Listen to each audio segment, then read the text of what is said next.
नमस्कार. सागा क्रिएशनच्या आजच्या भागामध्ये आपलं स्वागत आहे. सागा क्रिएशन्स निर्मित द रोड टेकन करिअर पाथच्या आजच्या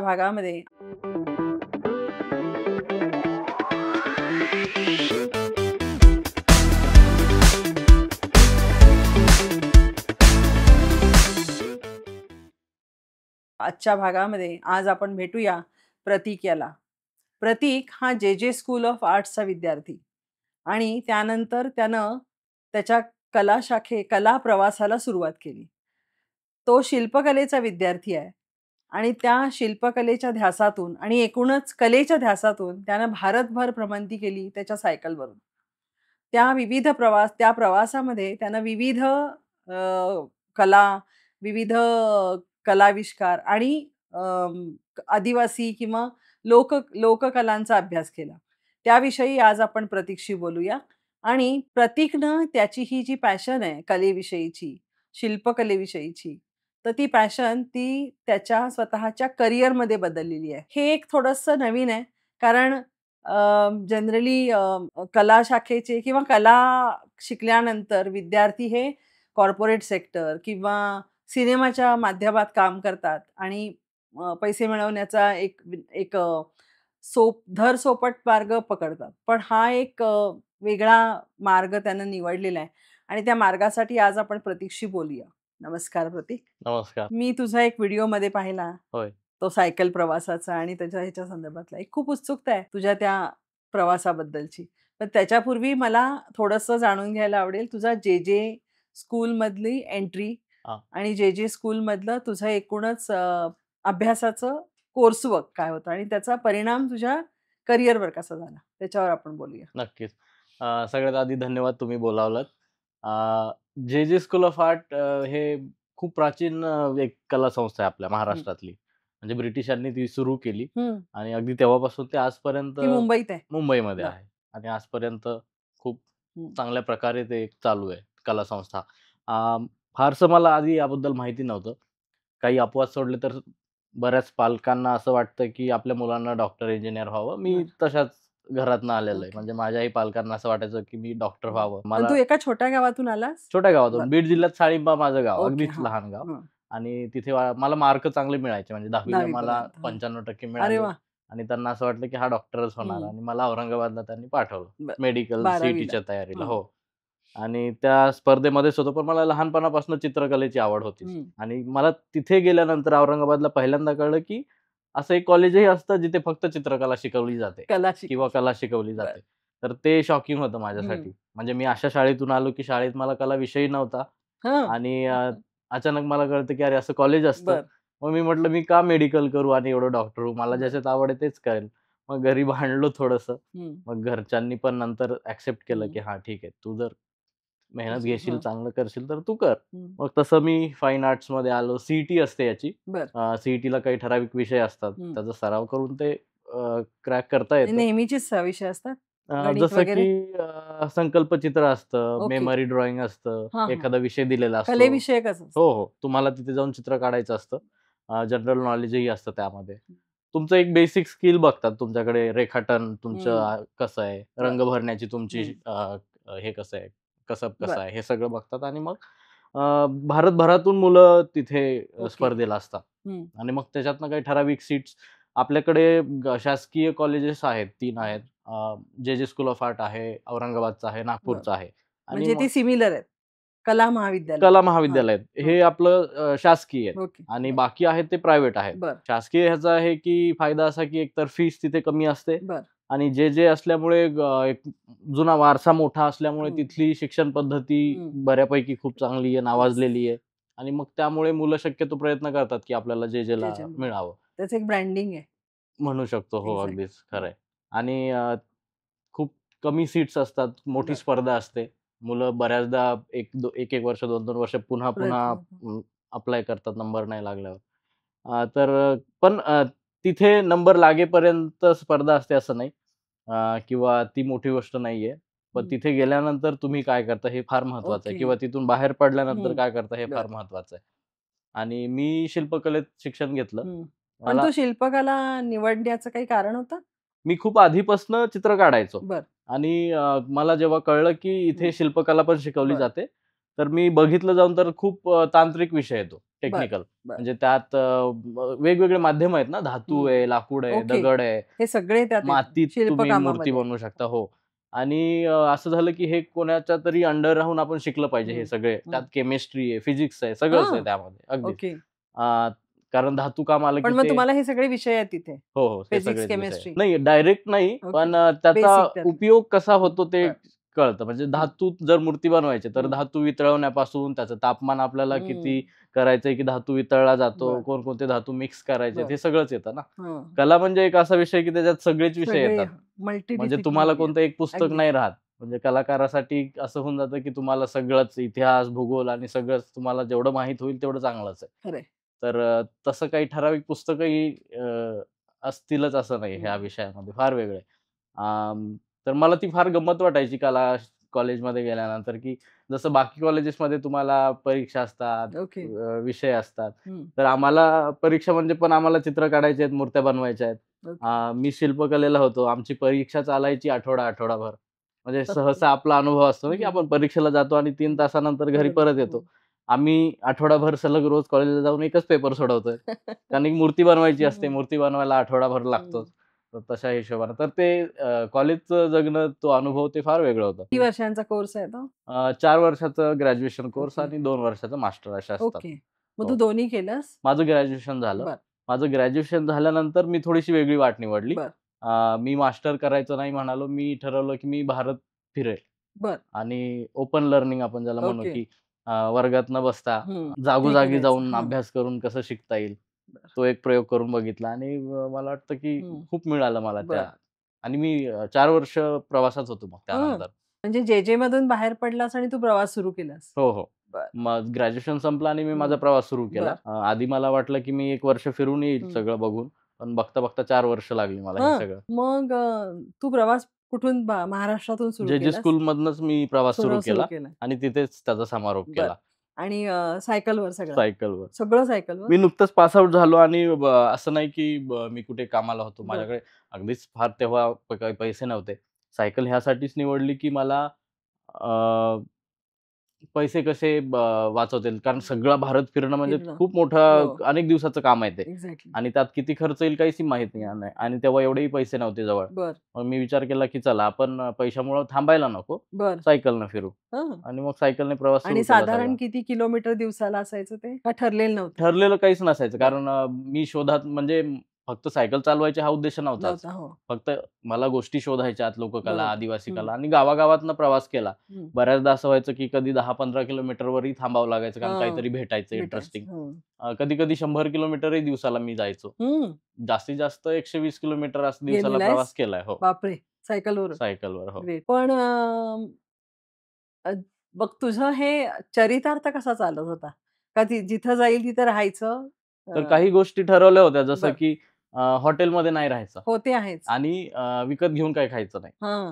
मग राहायचं कुठे? तर मी लोकांकडेच लोकांनी मला म्हणजे मला आश्चर्य वाटायचं, की ओळख नसताना लोकांनी मला कसं एवढं आपलंसं केलं. भारत आहे तो. मला 6 महिने हं. एकदाही टेंट लावावा नाही लागला. मी टेंट बरं. घेऊन निघालो होतो घेऊन गेला माझा, होतास. हां. की जर कुठे राहायला नाही मिळालं तर मी टेंट लावेल. बरं.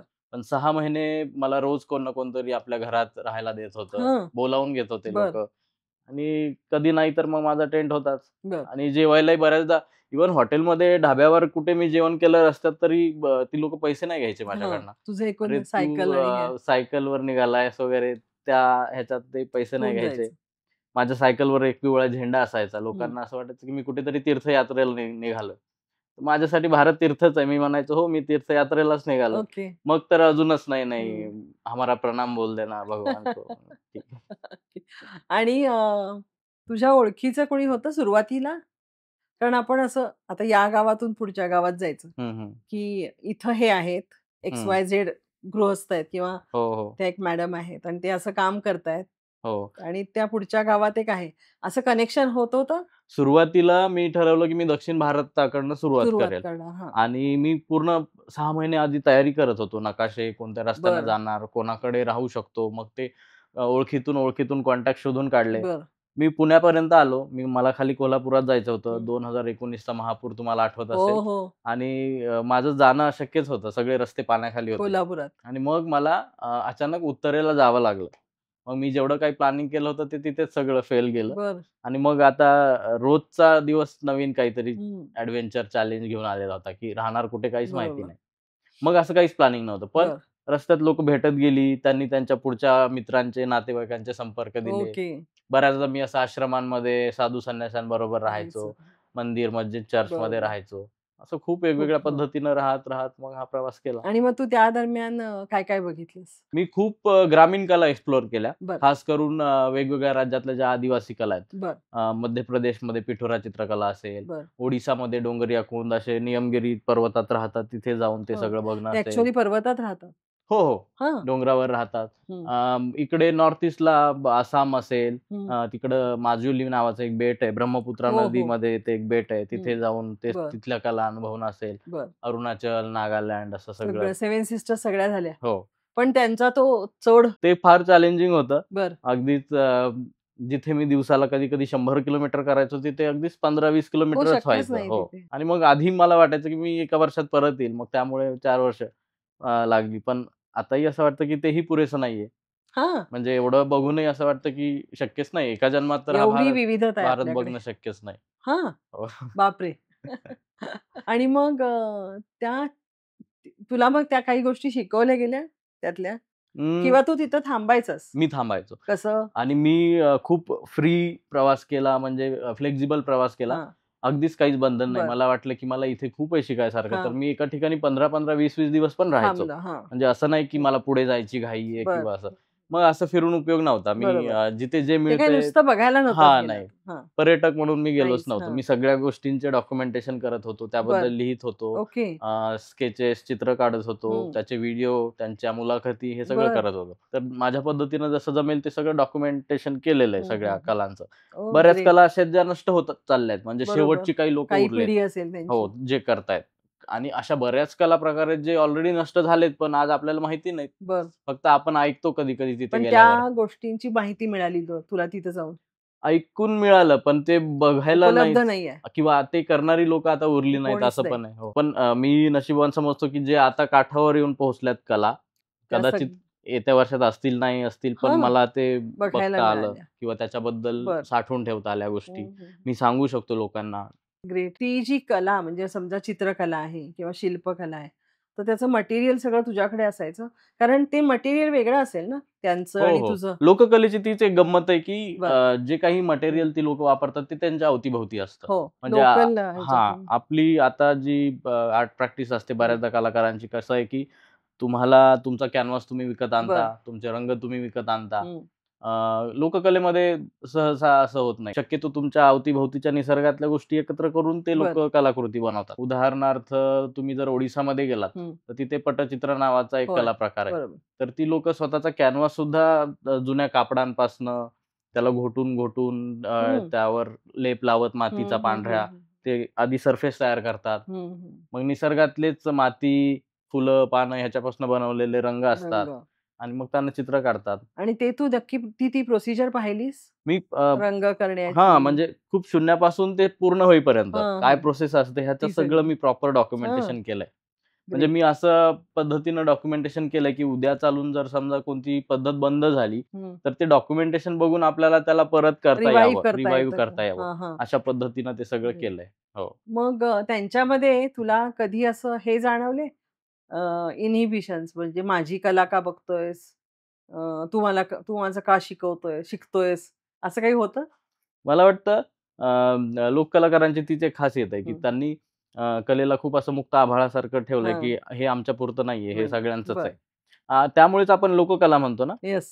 पण ओपन आहेत ते. ओपन आहेत. हं. पण हे ना एथिकल प्रश्न आहे हा, की बरं. मॉडर्न आर्ट करणारी जी मंडळी आहेत हो. किंवा कॉलेजेसमधून जे शिकून आलेले मंडळी आहेत, त्यांच्याकडे स्किल आहे. हं. त्यांना हवं तसं चित्र ते काढू शकतात बरं. किंवा वारली चित्रकला फार सिंपल पद्धतीनं ते रेखाटतात. हं. म्हणजे एवढे कॉम्प्लिकेटेड विषय साध्या पद्धतीनं कसं मांडायचं हे खरं तर खूपच कसब आहे. तसं. मोजक्याच हं. रेषांमध्ये टिंबांनी होय. वापरून अख्खं चित्र ते काढतात. जर एखादा शिकलेला चित्रकार असेल, तर तो त्याला वाटेल तर तो ते करून विकून पैसे मिळू शकतो. पण हा एथिक्सचा प्रश्न आहे, की तुम्ही असं कराल का? तो एक वारसा आहे एका ठराविक समुदायाचा. तुमच्याकडे दुसऱ्या पद्धती आहेत पैसे कमवण्यासाठी आणि त्यांच्याकडे ती एकच पद्धत आहे. तर मग तुम्ही काय कराल? तर अशी लोक आहेत, त्याला माहिती नाही चूक बरोबर काय, कोणत्या पॅरामीटर्सवर आपण ठरवायचं. पण मला वैयक्तिक जर तुम्ही विचाराल तर मला ते अनएथिकल वाटतं. की म्हणजे मला तो त्यांची कला वापरून एखादी कमर्शियल गोष्टीसाठी ते वापरू नये आपण, असं वाटतंय तुला? त्या लोकांकडनं करून त्यांना त्याचा योग्य मोबदला मिळावा. एक्झॅक्टली. आणि मला असं वाटतं, कारण ऑलरेडी रिसोर्सेस कमी आहेत त्यांच्याकडे. आपल्याकडे खूप चान्सेस आहेत. आपण शहरात राहतो, आपल्याकडे इतर संधी आहेत. आपण काही ना काहीतरी मार्ग मिळवू शकतो आपल्याला. आणि मग तू आसाम, नॉर्थ ईस्ट करून नॉर्थ ईस्ट आसाम, मग तिथून पुढे तो शेवटचा टप्पा होता. मग मी मधल्या रस्त्यानं छत्तीसगड, झारखंड करत महाराष्ट्रात मी परतलो. परत आलास. हो. आणि मग साऊथला? साऊथ मी सुरुवात केली मी महाराष्ट्रातनं. मी मध्य प्रदेश, गुजरात, राजस्थान उत्तरेला गेलो. आसामला गेल्यानंतर लॉकडाऊन झालं. तिथे मी बंगालमध्ये 3 महिने मग अडकून होतो. आणि लॉकडाऊन नंतर मी परत. मग तुला राहायची सोय झाली बंगालमध्ये? तिथल्या एका परिवारानं सांभाळलं मला 3 महिने. चक्रवर्ती नावाचा एक परिवार होता. कुठलं गाव होतं? सिलिगुडीमध्ये. आणि नेमकं काय झालं, महाराष्ट्रातले माझे 4 मित्र म्हणाले की प्रतीक तुला काही दिवस आम्ही भेटायला येतो. आणि ते इकडनं मला तिथे भेटायला आले. ते पण अडकले. आणि ते पण अडकले. आणि तुम्ही 4? आणि आम्ही 4. आणि त्यांच्या घरी गेल्यानंतर कळलं की त्यांनी अजून असे आमच्यासारखे जे अडकलेली लोक आहेत त्यांनी घरात बोलावलंय. आम्ही 14 जण एका घरात राहत होतो. आणि किती महिने? आणि 3 महिने. आधी 1 दिवसाचा लॉकडाऊन होतं, नंतर 1 महिना वाढला, दुसरा वाढला, तिसरा महिना. अगदीच वेगवेगळ्या राज्यातली लोक आणि वेगवेगळ्या देशातली लोक आम्ही एका छताखाली 3 महिने 14 दिवस. 14 लोक. 14 लोक. अरे. आणि ते एक सेलिब्रेशन होतं आमच्यासाठी, कारण ती धम्माल फॅमिली होती. ती सगळी नाटक करणारी मंडळी होती. त्यांच्या घराच्या वर थिएटर होतं. आणि त्यांनी आमच्यासाठी भरमसाठ रंग, ब्रश आणून दिले. लॉकडाऊन मध्ये करणार काय, मग काहीतरी करा जेणेकरून तुमचं मानसिक संतुलन चांगलं राहील, नाही तर बिग बॉस व्हायचा. आणि मग ह्या 3 महिन्यामध्ये आम्ही सगळे कलाकार मंडळी सगळ्यांनी आम्ही तिथे शॉर्ट फिल्म केल्या, नाटक केलं, गाणी लिहिली, बनवली, घरात चित्र काढली. आता तुम्ही जाल तर ते घर असं म्युझियम झाल्यासारखं वाटतं. कोणीही त्यांच्या घरी आलं तर त्या लॉकडाऊनच्या आठवणी सगळ्या घरामध्ये पसरलेल्या. ग्रेट आहेत ते. अगदीच ग्रेट. मला वाटतंय तुझ्याकडून अजून एक माहिती घ्यावी आपण. आत्ता नाही, पुढच्या कधी, कारण ही अत्यंत काळाची गरज आहे. भारत कसा आहे, नाही का? म्हणजे भारताचं फॅब्रिक कसं आहे हे तुझ्याकडून जास्त कळेल. नक्कीच. मग लॉकडाऊन उठले आणि तू परत फिरत राहिलास. मग परत प्रवास सुरू करणं थोडंसं अवघड होतं, कारण मी लोकांच्या घरात राहायचो. लोकांमध्ये ती अजून भीती होती की अनोळखी कोणतरी आलंय. नातेवाईकांना लोक घरात घेत नव्हते, तो काळ होता तो. आणि परक्यांना तर तरी काही लोक मी बघितले की 3-3 महिने आम्हाला सांभाळलं. अशी लोक खूप भेटली. पण मग थोडासा ब्रेक घेऊन परत सुरू केलं आणि जो प्रवास राहिला तो पूर्ण केला. मग त्याच्यामध्ये तू चित्रकला, शिल्पकला आणि काय ह्याच्यातलं बघितलंस?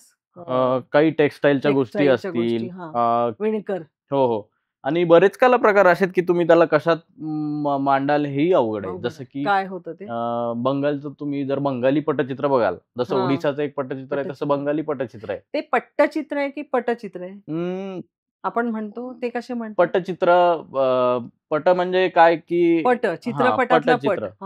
तर तो एक पट असतो जो लांब लचक असतो, अगदी 15 फुटापर्यंतही असतो, काही 30 फुटही असतात. एक रोल असतो, कापडाचा रोल असतो. आणि पूर्वी सिनेमे नव्हते, तर ही लोक काय करायची की एक कापडाचा रोल केलेला आहे समजा, ज्याच्यावर सलग चित्र काढलेली आहेत. आणि मी काय करेल की एक एक चित्र उलगडत जाईल आणि त्याची गोष्ट सांगत जाईल. ती गाण्यातनं सांगू शकतो, गोष्टीतनं सांगू शकतो. आणि एकीकडे मी उलगडत जाईल आणि ती गोष्ट पुढे पुढे जाते. मग रामायण, महाभारत याच्यातल्या गोष्टी असतील किंवा मग काही लोककथाही असतील, तर खूप अनेक गोष्टी त्यामध्ये. आणि आता जर तुम्ही जाल तर आता तर गोष्टींचं काही हेच नाहीये. मी टायटॅनिक सिनेमाची स्टोरी सुद्धा त्या पटचित्रात बघितली. म्हणजे एवढं त्यांनी त्यात. आणि ते सादर करतात अजूनही करतात. हो. ते गाणं गाऊन सादर करतात. हो. तर मग ह्याला चित्रकला म्हणायचं की सादरीकरण कला म्हणायचं, तर दोन्ही एकत्र आहे.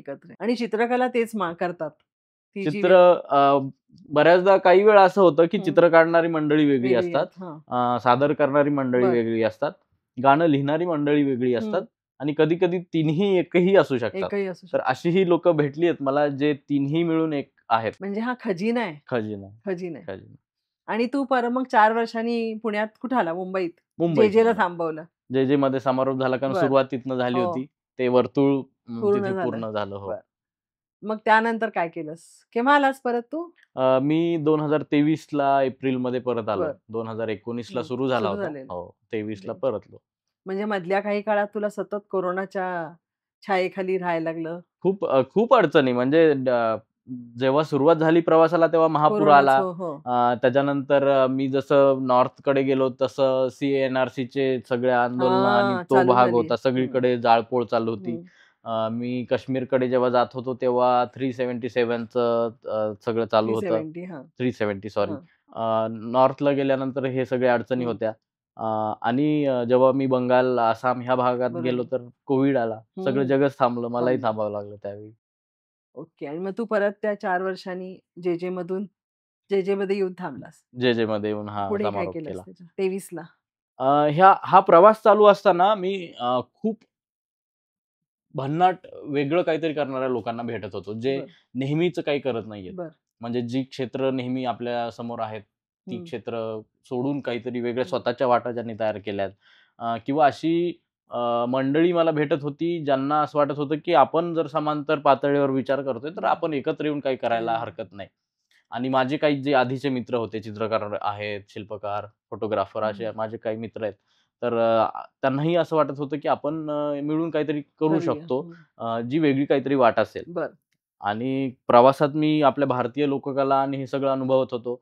अ, मला बाहेरच्या राज्यांमध्ये काही-काही ठिकाणी अशा खूप सुंदर जागा मिळाल्या, जिथे त्यांनी त्यांच्या कलांचं एका ठिकाणी संग्रह केलाय. बरं. जिथे तुम्ही जाऊन बघू एखादं शकता. उदाहरण देशील?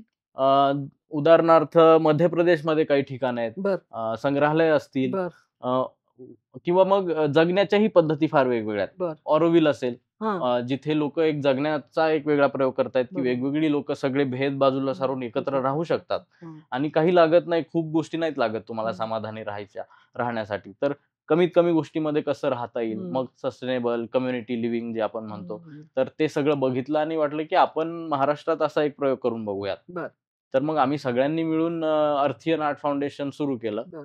मुरबाडला पळू म्हणून एक गाव आहे, हं. जिथे आम्ही जागा घेतली आणि तिथे आता आम्ही हळू-हळू हे सगळं उभारू डेव्हलप पाहतोय. करतोय. हो, हं. की भारतात सगळ्यांना शक्य नाही सगळा प्रवास करणं. पण ती जागा तुम्ही स्वतः घेतली? जागा आम्ही स्वतः घेतली.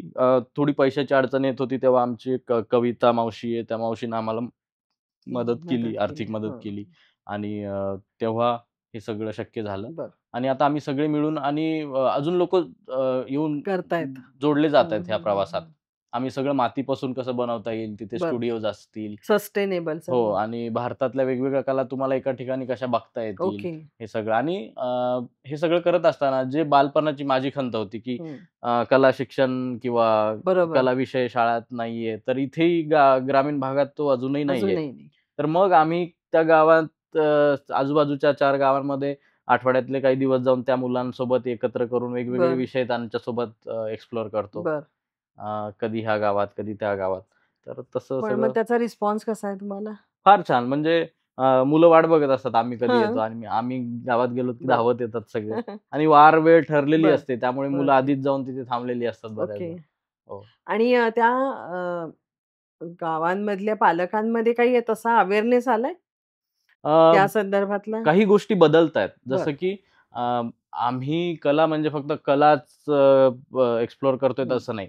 कला, पर्यावरण आणि आपलं माणसासोबत असलेलं जे मानवी संबंध. नातं आहे, हे सगळं आम्ही एक्सप्लोर करू पाहतोय.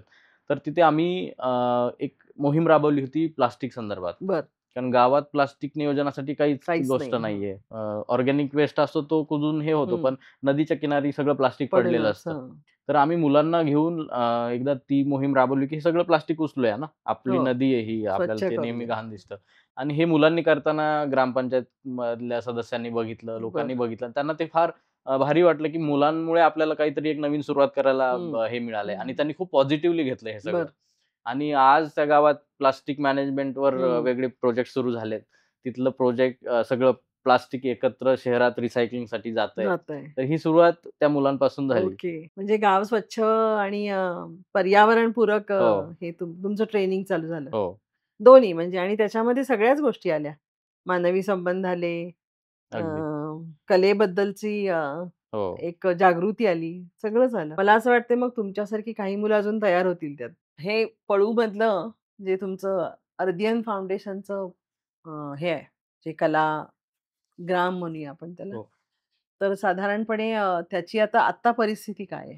आता तुमचं काम कसं चालू आहे? आत्ता फार बेसिक लेव्हलला आहे. बरं. आम्ही तिथे कसं कलाभवन उभारून पाहतो, जिथे जिथे लोकांना येऊन कलेसोबत प्रयोग करता येतील, तशी जागा असावी, हं. तसं ग्रंथालय असावं, एक ओपन थिएटर असावं, जिथे नाटकाचे प्रयोग व्हावेत आणि आजूबाजूच्या गावातल्या लोकांना तिथे येऊन बघता यावं, यावं. यावं. ते हं. एक कलेचं वातावरण तयार व्हावं त्या बरं. गावात नव्यानं किंवा आजूबाजूच्या हं. गावातही. तर आता आम्ही हळू-हळू लोकांकडनं कसं काही आर्थिक मदत मिळू शकते, बरं. त्यासाठी प्रयत्न करतोय. तर हं. मिळते सुद्धा. हं. हळू-हळू काही लोकं स्वतःहून येऊन व्हॉलंटिअरिंग करतायत. ओके. आम्हाला मातीपासून एक हॉल बनवायचा होता. तेव्हा बऱ्याच शहरातनं लोकं एकत्रित आली. बरं. सगळ्यांनी मिळून भिंती उभारायला मदत केली हं. आणि आम्ही मिळून स्वतः केलं सगळ्यांनी तसं. मिळून ते एक ग्रेट. हं. वर्कशॉपसाठी एक छोटासा हॉल बनवला. पण अजून एक स्ट्रक्चर आम्ही ॲड करत जातोय. मग अशा पद्धतीचं एखादं काम भारतामध्ये आहे कुठे अजून? अनेक ठिकाणी आहे. जसं हं. कुठे? कम्युनिटी लिव्हिंग ह्याला म्हणू शकतो, की अनेक हं. वेगवेगळी लोकं एकत्र हं. येऊन ऑरोव्हिल सोडून. कारण ऑरोव्हिल हे थोडं एस्टॅब्लिशमेंटमधनं बरोबर. आलेलं आहे. हो. तर मग ऑरोव्हिल सोडून अजून कुठे आहे? छोट्या-छोट्या स्केलमध्ये आहेत. जसं बरं. नॉर्थला तुम्हाला बरीच मिळतात. हिमाचल ह्या भागात हां, तुम्ही हां, गेलात हां, हां. किंवा मला वाटतं आपल्या कोकणातही काही ठिकाणी आहेत. बरं. अ, त्यानंतर बंगालमध्ये ओके. आहेत. हं. कलाकार मंडळी जिथे कुठे आहेत, अशा कलाकार एकत्र मंडळींनी एकत्र येतात आणि येऊन ते खूप काही सुरू करतात. वेगळं-वेगळं सुरू ग्रेट. केलेलं. मला यातून एक सुचलं, अ, एक नवीन आपण अ, रिसोर्सेसचा एक मार्ग यातून करू शकतो तयार. अ, ह्यातून ट्रॅव्हल टुरिझम चांगला डेव्हलप होईल. हो, अगदीच. म्हणजे अशा कसं होतं, परत तो मगाशी जसं म्हटलं, की सरधोपटपणे मला कुठं जायचं असेल, तर मी कुठल्यातरी मेक माय ट्रिप सारख्या एखाद्या हं. ला गाठायचं आणि त्या हो. ठरलेल्या ठिकाणी जायचं. त्याच्यापेक्षा जर का तुझ्याकडून म्हणजे ही तुझी आता जास्त जबाबदारी आहे, की अशा पद्धतीची माहिती देणं आणि लोकांपर्यंत ती पोहोचणं. अर्दियन म्हणून आम्ही ही एक सुरुवात केली, की पर्यटनाला आपण वेगळा अँगल देऊ शकतो हां, का? बऱ्याचदा पर्यटन एक्झॅक्टली. म्हणजे तुम्ही कुठेतरी जायचं, हां, फक्त मजा-मस्ती हां. करायची आणि ते आणि ठराविक ठरलेली हां. ठिकाणं आहेत. तर मग आम्ही एक दुसरी गोष्ट सुरू केली, की आपण अर्दियन म्हणून अशा ठिकाणी लोकांना नेऊ शकतो का, जिथे बरं. आपल्या ह्या लोककला असतील, त्या हां, एक्सप्लोर करता बरं. येतील. लोकल ट्रेडिशन म्हणजे खूप व्यवस्थित लक्झुरियस असं नाही, पण नाही मिळणार. तुम्हाला पण त्या बेसिक हां. लोकांसारखंच राहता यावं. पण बेसिक तरी पूर्ण होईल. हो, हां. बरोबर आणि हे सगळं अनुभवता यावं. हं. तर अशा आम्ही मग छोट्या-छोट्या टूर्स केल्या? घेतोयत. हो. कुठे-कुठे अ, जाताय? आम्ही काही भारतात म्हणजे काही ठिकाणी जसं की अजंठा वेरूळलाही गेलोय. बरं, पण ते कलेच्या दृष्टिकोनातून. बरं. मग ते चित्र कशी बनली, त्याचा हां. इतिहास, त्याचे रंग हे बरं. सगळंच पाहायचं हो, आणि त्याचा पाहायचं. अभ्यास करायचा. हेरिटेज वॉक असतील जसं की नाणेघाट. मग ओके. नाणेघाट हा प्राचीन व्यापारी मार्ग आहे. मार्ग आहे. हां. तर मग तिथे घेऊन तिथे तो तिथला सिल्क इतिहास रूटचा एक भाग आहे ना? बरोबर, हां. हो. ते सगळं असेल. बरं, अ, काही हेरिटेज वॉक्स मुंबईमध्ये घेतलेत. बरं. मुंबईचा जो जुना हं. फोर्टचा भाग भाग आहे, आहे. त्या जुन्या इमारती आहेत. बरोबर. ती प्रत्येक इमारतीचा त्यांचा त्यांचा एक इतिहास आहे आणि त्याची त्यांची स्वतःची शैली शैली वेगळी. इथे हं. आणि जसं आपलं सी-एस-टी रेल्वे स्टेशन आहे, बरोबर. सी-एस-एम-टी तर हं, तिथे प्रत्येक ठिकाणी वेगवेगळ्या मूर्त्या आहेत. हं, गेटवरच 2 मोठे टायगर आणि हं, लायन हे आहेत. तर हे हं. का आहेत? त्या प्रत्येक प्रतीकांचा काय अर्थ हां. होतो? काय विचार करून केलंय? हे बरोबर. सगळं समजावून सांगतो त्यामध्ये. तर मी एक शिक्षक आहे. खूप वर्षांपासून ना, मी जेव्हा पूर्वी आपल्याकडे ते एक हे असायचं ना, हो, डिस्कव्हरी हो. चॅनल असायचं. हो. आता जास्त ओ-टी-टीमुळे ह्या गोष्टी पण मागे पडल्या. पण डिस्कव्हरी आणि ह्याच्यावर ह्या गोष्टी सतत पाहिलेल्या आहेत. हं, हं. आणि मला एक सारखं वाटायचं, की भारतातली मुलं हे केव्हा सुरू करतील? कारण अ, युरोपातली असतील किंवा अमेरिकेतली हो. असतील, ही मुलं अत्यंत प्रयत्नपूर्वक आणि जाणीवपूर्वक हे प्रयत्न करतात हं. आणि त्या संदर्भातल्या माहिती देत राहतात लोकांना. तिथं व्हिजिट्स करतात. तर हे मला वाटतं तुमच्यापासून आता सुरुवात होईल हळू-हळू या एका वेगळ्या क्षेत्राला, अगदीच. नाही का? म्हणजे त्यात सुरुवातीला मला वाटतं थोडा पैसा कमी असेल, पैसे. हो, पण पैशामध्ये थोडंसं? हळू-हळू काय होतं, की तुम्हाला त्यातनंच जेव्हा तुम्ही वेगळा काहीतरी मार्ग बरं. निवडता ना, अगदीच हा काही इस्टॅब्लिश वे नाहीये, की बरोबर. तुम्हाला लगेच पगार मिळणार आहे किंवा पैसे हं. जमा होणार आहेत. तुम्ही हां. स्वतःचा रस्ता तयार करतायत. हो. तर एक ठराविक काळ असतो, पण त्यानंतर तुम्हाला तुमचा बरं. आर्थिक हेही मिळत राहतं त्यातनं राहतं. आणि तुम्ही ज्या पॅशननं हे काम सुरू केलंय, ते कामही पुढे जात पूर्ण. राहतं. बरोबर. हो. आणि ते कुठेतरी सुरुवात होईल आता या सगळ्याला अगदी, अगदी. तुमच्यामुळे. हो. आणि मग आता अर्दियनचे प्रयोग हे मातीकाम आहे, थिएटर आहे, पेंटिंग आहे.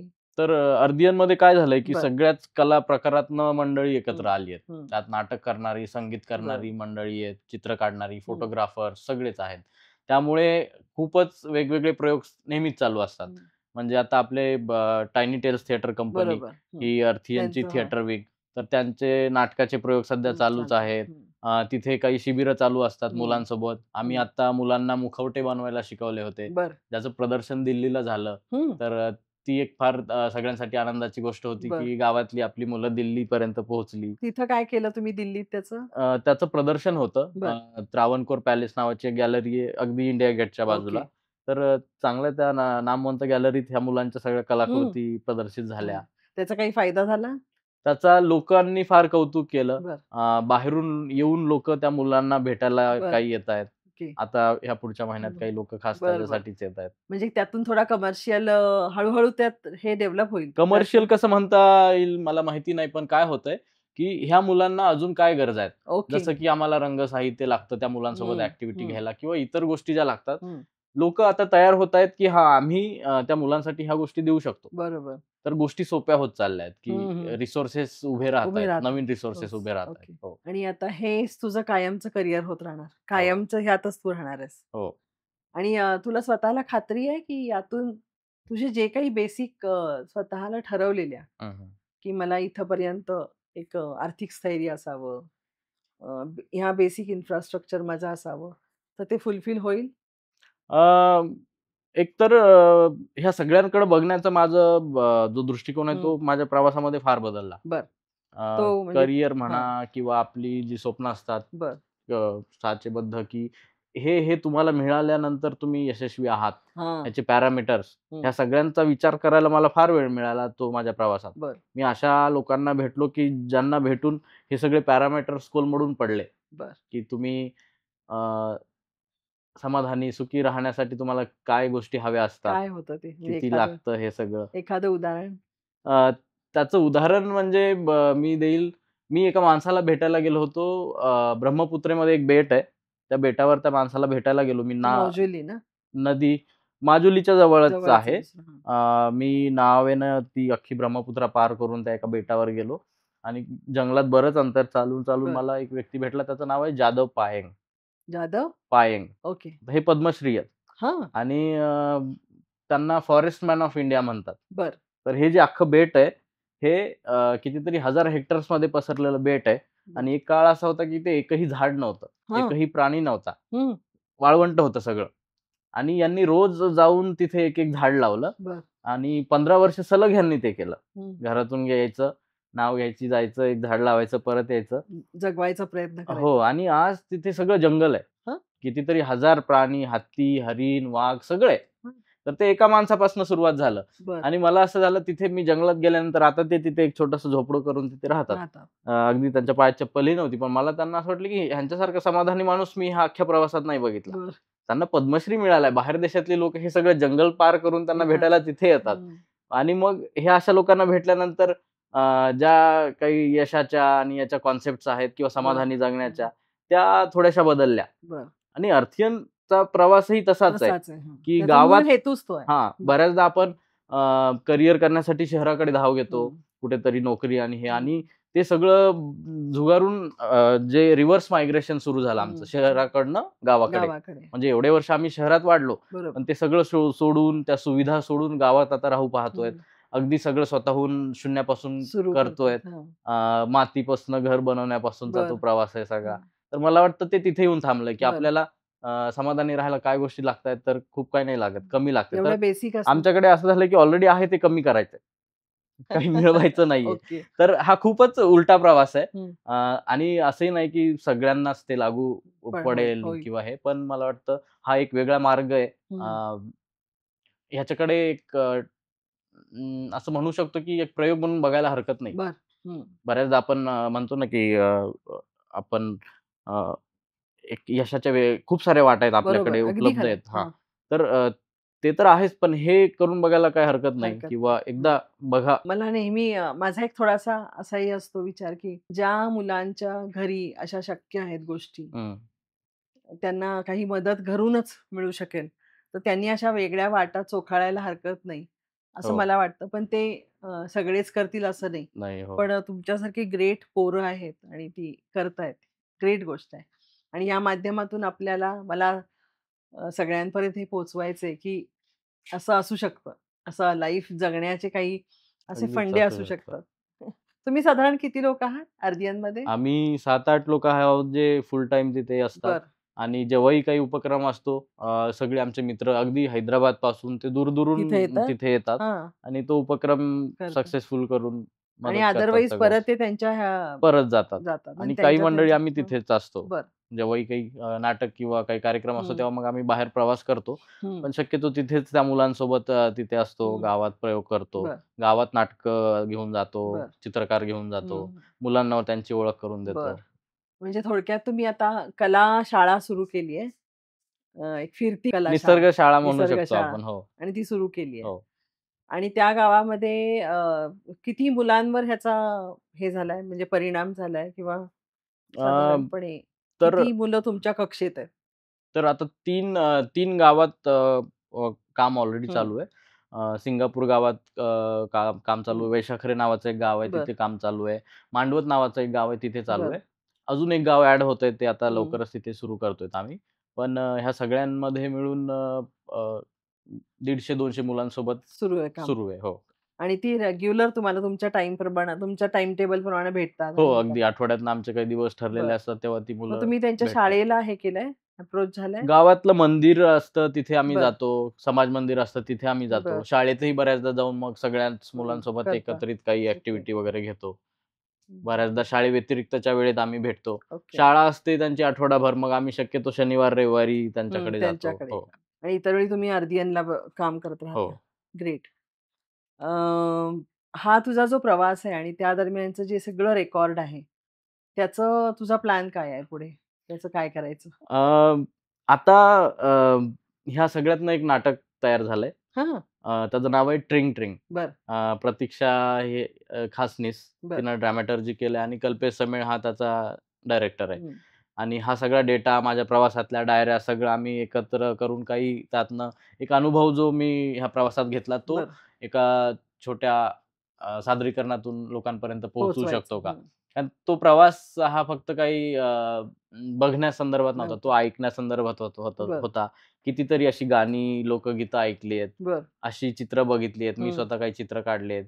खूप असे सूक्ष्म अनुभव आहेत सगळे. हं. तर ते एकत्र करून तो अनुभव कसा देता येईल ग्रेट. प्रेक्षकांना किंवा हं, हं. तर तो एक प्रयत्न करतोय. तर किती वेळाचा हा हे आहे? 1.5 तासाचा 1.5 प्रयोग तास आहे. हो, चालतो. हो. सलग. चला. ओके. आणि आणि अगदीच ठराविक म्हणजे हा एक असं नाटक आहे, की त्याला नाटक कसं म्हणावं हा प्रश्न आहे. हं. कारण त्याच्यात माझ्या डायरीत मी जे जगलो डायरीतल्या तेच मी नोंदी आहेत सगळ्या. मांडतोय, हां. नोंदी मांडतोय. म्हणजे माझी बरं, डायरी मी उघडून बरं, लोकांसमोर मांडतो. काही चित्र त्यात काढतो, बरं. काही गाणी त्यात हं, हं. लोकांपर्यंत घेऊन जातो. तर मिक्स अनुभव आहे तो. बरं. हो. आणि ज्या काही उरलेल्या गोष्टी आहेत, आता डॉक्युमेंटरी तू म्हणालास केली किंवा काही नोंदी ज्या आहेत, हो. की कारण ह्या 1.5 तासात ते सगळंच नाही, शक्यच नाही. शक्य नाहीये. शक्यच नाही. पण मग ते काही पुस्तक पुस्तक रूपात स्वरूपात हो, त्याचं काम हां. चालू आहे. बरं. कदाचित लवकरच आता ते पुस्तक पुस्तक येईल. आपल्यासमोर हां. येईल. ग्रेट. हं. आणि आणि मग अर्थियनच्या तिथे जे म्युझियम किंवा जे रिसर्च सेंटर आम्ही हं. उभारू पाहतोय, तिथेही हा सगळा इतरांनाही अभ्यासासाठी हां. कसं उपलब्ध करून देता ती येईल. डॉक्युमेंटरी दाखवता येईल तिथे. डॉक्युमेंटरी म्हणा किंवा जेही डॉक्युमेंटेशन केलं हे हं. सगळंच तिथं उपलब्ध तिथे करून उपलब्ध देईल. करून देता येईल. आणि जे-जेमध्ये तुला परत कधी बोलवलेलं या संदर्भात हे करायला? प्रवास संपल्यानंतर त्यांनी खूप जोरात माझं स्वागत केलं बरं. होतं. त्यांना फार हं. म्हणजे सगळेच प्राध्यापक लोक असतील, बरं. विद्यार्थी असतील खास करून. त्यांनी मोठं एक चित्र काढलं होतं. मी हं. प्रवास करून करून आलो म्हणून. आल्यानंतर. आणि मी लिहित होतो कविता बऱ्याचदा. हं. तर मी एक ओळ लिहिली होती, की माझा प्रवास हा माझ्या पावलांनी लिहिलेली एक कविता आहे. बरं. तर ती ओळ मोठ्या अक्षरात लिहिली होती. त्यांनी बरेच पाहुणे बरं. बोलवून एक चांगला एक म्हणजे समारोप. त्यांचा ॲक्सेप्टन्स होता याला. फार, फार. हो. पण इतर तुझे मित्र काय करतात? जे जे मधून बाहेर पडले ते? तर तुम्ही कोणत्याही कॉलेजमधनं, कला कॉलेजमधनं जेव्हा बाहेर हं. पडता तेव्हा अनेक संधी आहेत. बरं. बऱ्याचदा हे आपल्याला माहिती नसतं. वेगवेगळी क्षेत्र आहेत. हं. याच्यामध्ये चित्रकला असेल, हं. शिल्पकला असेल, टेक्सटाईल डिझाइन म्हणून एक प्रकार आहे. ज्याच्यात बरं. आपले कपडे डिझाइन करू कोणतरी एक कलाकार असतो ज्यानं आधी डिझाइन केलेत हो. आणि मग ते हं. मार्केटमध्ये येतात. सिरॅमिक आहे. बरं. आपल्याकडच्या सगळ्या वस्तू बरोबर. सिरॅमिकच्या, टेराकोटाच्या किंवा इंडस्ट्रियल प्रॉडक्ट्स सुद्धा हं. आहेत असे बरं. बरेच. ते सगळे डिझाइन करतात. हं. त्यानंतर अप्लाइड आर्ट म्हणून एक प्रकार आहे. बरं. कलेचा व्यावसायिक पद्धतीनं कसा उपयोग करून उपयोग घेता येईल. करता येईल. हां. मग तुमच्या प्रत्येक प्रॉडक्ट्सचे डिझाईन्स, हं. वेगवेगळ्या कंपन्या आहेत. त्याच्यामध्ये ह्या आर्टिस्टना बरं. चांगली नोकरी मिळते. तुम्हाला बऱ्याच कंपन्यामध्ये, इंडस्ट्रीमध्ये, फिल्म इंडस्ट्रीपासून बरं. ते सगळ्याच हं. प्रॉडक्ट सर्व्हिस बेस्ड हं. इंडस्ट्रीमध्येही तुम्हाला खूप स्कोप आहे. तुम्ही अगदीच कला शिक्षक, कला प्राध्यापक तेही होऊ म्हणूनही काम शकतं. करू हं. शकता. तुम्ही पुढे म्युझियम सोबत काम करू शकता. बरेच कलाकार आता काही ठिकाणी नोकऱ्या करतात. हं. काही जण असा पर्याय निवडतात, की स्वतःचं काम जे आहे हां. तेच कसं विकलं जाईल. बरं. स्वतःसाठी काढलेले चित्र, हं. स्वतःसाठी बनवलेल्या बरं, बरं. मूर्त्या. तशा पद्धतीनं गॅलरीज आहेत भारतभरात, हं. जगभरात. त्यांच्याशी कनेक्ट होऊन काम. तसं एक क्षेत्र हं. निवडतायत. आणि खूप वेगवेगळ्या त्यात अ, काम चालू आहे. हां, खूप वेगवेगळ्या पद्धती आहेत. पैसे कमवण्यासाठी म्हणाल तर. येस. आणि तसं खरं हे जे-जेतनं बाहेर पडणं हे एक एकूणच करिअरच्या दृष्टीनं मानाची आणि पैशाच्या दृष्टीनंही फार चांगली म्हणजे अ, संधी अगदी, अगदी. मानली जाते, हो, नाही हो. का? आणि बऱ्याचदा असं होतं, की कॉलेज तर काही अंशी ते आहे, की हं. तुमचं कॉलेज तुम्ही कुठून पास आउट झालात ते बरोबर. महत्त्वाचं ठरतं. महत्वाचं. पण बऱ्याचदा तुमच्याकडे काय स्किल आहे हे जेव्हा एक्झॅक्टली. कळतं नुसतं लोकांना. कॉलेजच्या नावावर नाही. हां, तर तेव्हा मग ते मायने हं. नाही राखत. बरेच असे कलाकार आहेत जे कुठल्याच कॉलेजमधनं नाहीच शिकले. नाही शिकलेली. कारण कलेला कॉलेजचं हो, बंधन अगदी नाहीये. खरं आहे. हां. तिथे तुम्ही स्किल शिकता, बरोबर. म्हणजे टेक्निक शिकता. हं. पण कलाकृती ओरिजिनल घडवणं आणि क्रिएटिव्हिटी ही आपल्या आत ती असते ना, दृष्टी ती कुठलंही असणं कॉलेज नाही देऊ शकत. ते आणि तुमचं ती तुमचं दृष्टी स्वतःचं आहे. असावी लागते. हो, हो. तर त्याच्यामुळे येस. तुम्ही कुठूनही जरी शिकलात, म्हणजे हं. शक्य नाही सगळ्यांना हं. जे-जेला जावं जागा. किंवा हं. जेही नामवंत कॉलेजेस आहेत तिथे बरं. जावं. अनेक आहेत आपल्याकडे. शांतिनिकेतन आहे, बडोदा स्कूल ऑफ हं. आर्टचं ते एक बरं. आहे. तर तुम्ही कुठूनही शिकला असाल किंवा एक छोट्या-छोट्या हं. कॉलेजमधून शिकलात किंवा नाही शिकलात जरी, हं. तरी तुम्ही जर स्वतःची क्रिएटिव्हिटी येस. जपली, तर होऊ पुढे येऊ शकतं. शकतो आपण अगदीच. सो जे स्कूल ऑफ आर्ट आधी औरंगाबाद 12वी साठी डॉक्टरकीसाठी आलेला हो. प्रतीक. तिथून जे स्कूलला गेला. जे स्कूलमधनं बाहेर पडल्यानंतर अ, हां, पण मध्ये थोडासा एक मला वाटतं आपण ते ॲडिशन घेऊया आता. पण हे तुला वाटलं का, की सायकल घेऊन जावं आपण? नुसतं बघायचं असं वाटलेलं? सुरुवाती बाहेर पडल्या-पडल्या? अ, कारण तू लहान होतास त्यावेळेला. हो, हो. हां. पण ते सुचलं कसं? एकतर मला असं होतं, की खूप साऱ्या गोष्टी आपल्यापर्यंत पोहोचत नाहीत. बरं. इव्हन मी कला कॉलेजमध्ये शिकत जरी असलो, तरी मला असं वाटायचं, की सगळंच आपल्यापर्यंत नाही येत. काही हं, ठराविक गोष्टी असतील कलेतल्या, त्या हं. आपल्यापर्यंत पोहोचतात. अजून सगळं पुस्तकामध्ये डॉक्युमेंट केलेलं नाहीये. नाहीये हां. किंवा अजून सगळं इंटरनेटवर अवेलेबल नाहीये. हं. म्हणजे आपण म्हणतो, की हल्ली तर सगळंच आहे हां, पण इंटरनेटवर. नाहीये. पण ते प्रवास केल्यानंतर मला रिअलाईज झालं, की अजून सगळं हं. नाहीये. म्हणजे तुमचं टेक्नॉलॉजी कितीही पुढे गेलं असलं, तरी अजून तुम्ही चव डाउनलोड नाही करू शकत. अ, तर अशा गोष्टी आहेत. काही ठराविक दृश्य असतात, ते तुम्हाला हं. तिथे गेल्यावरच दिसतात असणार. हं, किंवा काही टेक्स्चर, हं, काही स्पर्श, काही हं. अनुभव. तर ह्यासाठी प्रवासच सगळ्यात महत्त्वाचा आहे आणि प्रवासापेक्षा जास्त चांगलं मला नाही वाटत कुठे आपल्याला शिकता येऊ बरोबर. शकेल. सगळ्यात मोठं शिकण्याची म्हणून शाळा जर काही हं. असेल, तर मला वाटतं तो प्रवास आहे. तर म्हणून तू म्हणून मी ठरवलंस. ठरवलं आणि दुसरं असं, की आपण भारतात राहतो. हा भारत देश नक्की कसा आहे? बरं. म्हणजे आपण खूप सहज प्रार्थनेत म्हणतो, की भारत माझा देश आहे. सारे भारतीय माझे माझे बांधव बांधव. आहेत. माझ्या देशावर माझं प्रेम आहे. पण जर एखाद्या व्यक्तीला तुम्ही ओळखत नसाल, तर बरोबर. तुम्ही त्या व्यक्तीवर कसं काय प्रेम करू शकता? हं. किंवा त्या व्यक्तीचा कसं काय अभिमान बाळगू शकता? हं. तर मग चला ओळखूया आपण. म्हणून हा पण सगळा अट्टहास आणि हे तुझ्यासारखा केलं. असा धाडसी निर्णय घेणं ही अ, वेगळी गोष्ट आहे. फार कमी लोकांनी असा प्रयत्न केला असेल ना तुझ्यासारखा हा? प्रवासात मला खूप सहप्रवासी मिळाले. हां. मला अगदीच नंतर कळलं, की असे खूप लोकं आहेत जे हां. शोधू पाहतायत, प्रवास करू ओके. पाहतायत. मुलं, मुली सगळे सोलो एकट्यानं फिरतायत. ओके. अगदी 64 वर्षाचे वयस्कर लोकं सुद्धा सायकल घेऊन प्रवासाला हं. निघालेत, अशी लोकं मला भेटली, सापडली ती. सापडली. हो. पण आणि त्यांचे उद्देश वेगळे असतील ना? उद्देश वेगळे हां, सगळ्यांचे. अ, फिरण्याची पद्धत वेगळी. वेगळी. हो. पण साधारणपणे अ, मोकळ्या आकाशाखाली फिरणं आणि ते एक्सप्लोर करणं, हं. विविधता शोधणं, हो. हा एक त्यांचा उद्देश कॉमन हो, तसा. हो. फारच भारताला काय आहे ना, की आपल्याला खूप प्राचीन हे लाभलेले आहे यात्रेची. बरोबर. हं. म्हणजे खूप प्राचीन काळापासून बुद्ध, नानक, कबीर, हं. विवेकानंद ह्या बरोबर. सगळ्यांनीच प्रवास केलाय. केला. हो. आपल्याकडे वारी पद्धत आहे, बरोबर. हा एक प्रवासच आहे. हं. किंवा तीर्थयात्रा हं. असतील, चारधाम असतील, हा काय प्रवासच आहे सगळा. बरोबर. तर हे खूप आधीपासून रुजलेलं आहे, हं. की काहीतरी शोधण्यासाठी म्हणा बाहेर किंवा पडायचं. तुम्ही हं. बाहेर पडायचं, प्रवास करायचा. येस. तर त्याच्यामुळे मला अवघड नाही गेलं. हं. कोणतरी प्रवासी भेटला, त्याला आपण काहीतरी सेवा केली, की हं. आपल्याला पुण्य मिळतं, हे हं. खूप रुजलेलं आहे आपल्या ओके. मातीमध्ये. आणि त्याच्यामुळे खूप त्यातून सहज तुला मला लोकांनी घर दिलं, एक्सेप्ट राहायला केलं गेलं. दिलं, हं. सगळीकडे स्वागत केलं. आणि एक वेगळा भारत तुला दिसला. वेगळा भारत दिसला. तुझ्या पुस्तकाची आम्ही जरूर वाट बघू. कारण एक वेगळा अनुभव असेल तो वाचणं हा हो. एक. आणि तुझं ट्रिंग ट्रिंग नक्की बघायला येऊ आम्ही. नक्की, नक्की. कारण हा एक ही एक इंट्रोडक्शन आहे नाही का तुझ्या एकूण ह्या 4 वर्षाच्या प्रवासाची प्रवासाची. हां, ओळख म्हणू थोडीशी शकतो ओळख आहे. आपण. हो, हो. येस.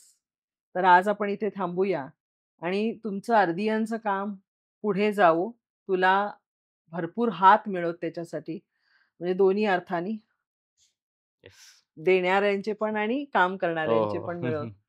आणि या माध्यमातून आपण लोकांपर्यंत पोहोचायचा प्रयत्न करूया आणि वेगवेगळ्या तुमची जी काही ओढ आहे, तुमचा जो काही पॅशन आहे, ती तुम्ही करिअरमध्ये तुमच्या एकूणच व्यवसायाच्या स्वरूपामध्ये बदलू पाहताय. हो. पण पॅशन कलेसाठी आणि त्यातला काय म्हणूया त्याला एक असा म्हणजे अगदीच धोपट मार्ग नाहीये.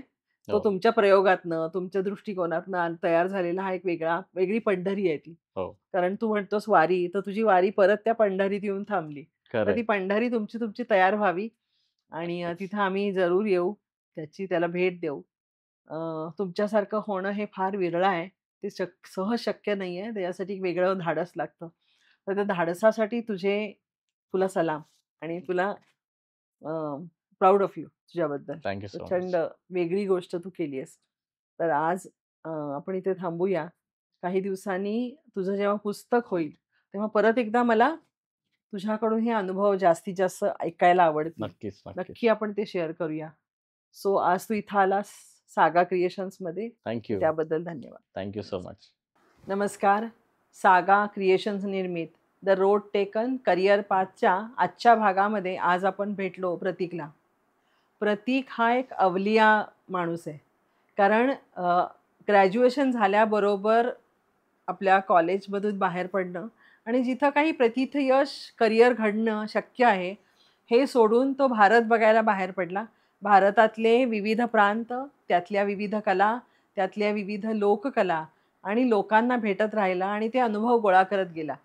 त्या अनुभवातून त्यानं स्वतःचं एक जग तयार केलं आणि त्यानं आणि त्याच्या साथीदारांनी एक जग तयार केलं आणि ते म्हणजे आर्दियन फाउंडेशन.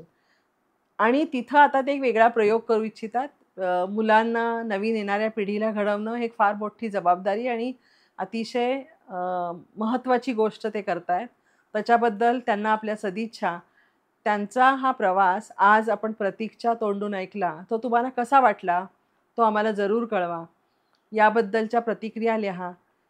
हा आजचा जो एपिसोड आहे तो शेअर करा आणि आम्हाला सबस्क्राईब करा. धन्यवाद. तर मित्रांनो, सागा क्रिएशन्स निर्मित ही जी काही मुलाखतीची सीरीज आहे, यामध्ये आज मला बोलावलं. त्याबद्दल खरंच धन्यवाद.